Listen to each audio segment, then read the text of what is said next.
ሰይጣን ክፉ ስለሆነ ምዕመናን እንደሚወዱኝ ያውቃለሁ። እኔ ደግሞ ጠያቂ ሰው ነኝ። ስለዚህ ወዲያው እንደወረድኩ ከዛው ነው የተያዝኩት። ከዛው እኮ መምህር ቃለ ሕይወትም ራሱ አለ የራሴ ተማሪዎች ገጠሙኝ አይደል እንዴ? ወርጄ ከዛ አስተምሬ ምክትል ያረኳቸው ከዚህ ቀደም እንዲህ ብለው አላስተማሩንም። ይሄ አዲስ ቃል ነው አሉና የገዛ ተማሪዎች አንቀው ያዙኝ። ከዛ በኋላ ወዲያው መደዋወል ጀመርኩ ወደ ርዕሰ ሊቃውንት ወደነ ሊቀ ሊቃውንት ጠቅላላ ወደ መምህሬ አሉ ወደ ተባሉ ጓደኞቼ ደወልኩ። እንዲህ እንላለን ወይ ተሳሳትኩ እኮ ሰውን አደናገርኩ እንዴት ነው ምናምን ስል መች እንዲህ ብለን ተመረን።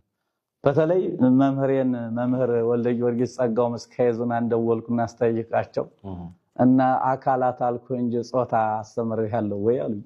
ራይ መድኃኒዓለም ይቅር ይበሉኝ ስንት ሰው አደናግሬያለሁ። ያሳግማቱ ካናቱ ሆነ ያን ሁሉ 40 ዘመን የተጓዝኩበትን ትምህርት በጣም አበላሽቸዋለሁ ማለት ነው። እና እንደ ምዕመናኖችን ይቅርታ መጠየቅ አለብኝ።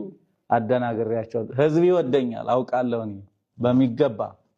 ስለዚህ ይሄ በተለየ አካሉ ኢየሱስ ክርስቶስ ራሱ ከሶስቱ አካላት አንዱ አካል ሲመጣ የኛን አካል አድርጓል። ወደ ቤተ ግዝረት ገባ ይላል። ሰው ሆነስማ ሰው ከሆነ አኳያ በተለየ ካልነን እኮ እነሱ ስጋ አለበሱ።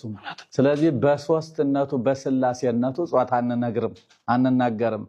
ሰው ከሆነ በኋላ ግን የኛን አካል አድርጎ ወደ ቤተ ግዝረት ገባ ይላል።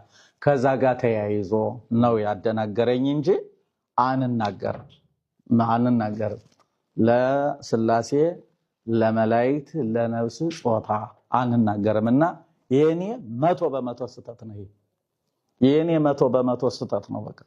ስለዚህ እኔ ደግሞ ጠያቂም ስለሆንኩ መጠየቅ ያደርጋል ሊቅ ይባላል፣ ተከብሮ ያደርጋል ደንቆሮ ነው ምንለው። ስለዚህ እኔ ቀጥታ ሊቃውንቶች ጋር ተገናኘሁ፣ ዳሂጼንም አወቅኩት።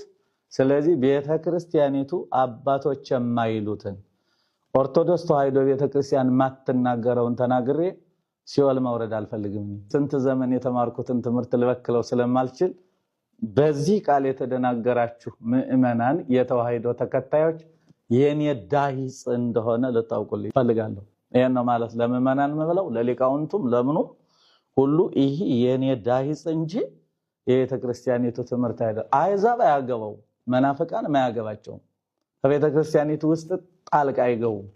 ለመናፍቃን ለአሕዛብ ተብሎ የሚነገር ነገር የለም። ዋናው ግን የምንጸድቅበት ክርስቶስ ያስተማረው ሰለስቱ ምዕት አባቶቻችን ያስተማሩት 150 ያስተማሩት